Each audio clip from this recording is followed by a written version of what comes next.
Kolay gelsin. Hayırlı görevler.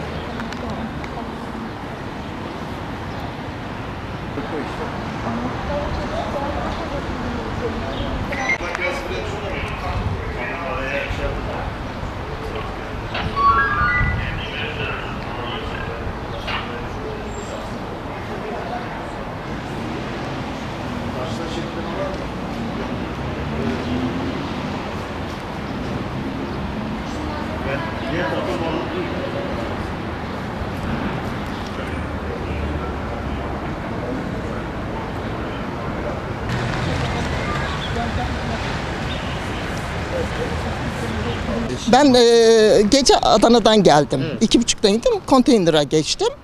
Sabahleyin de işte deprem sigortası yaptırmıştım. İnternetten falan onlarla görüştük. Bankaya gidin dediler. Ben bankaya gidecektim. Tabii şuradan geçtik. Dedim ki evin konumuna bir bakalım dedim.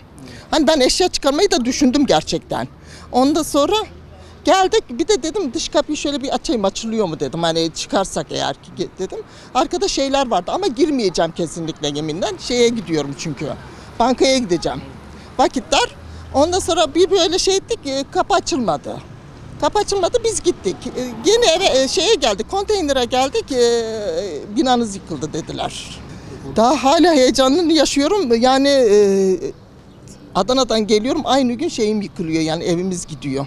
Beni verdiklerim karşı geldi kesinlikle. Ben birkaç dakika sonra gelseydim ben enkaz altındaydım. Kesinlikle benim gibi yanılıp da gelmesinler. Eşyaları hiç düşünmesinler gerçekten. Can daha önemliymiş.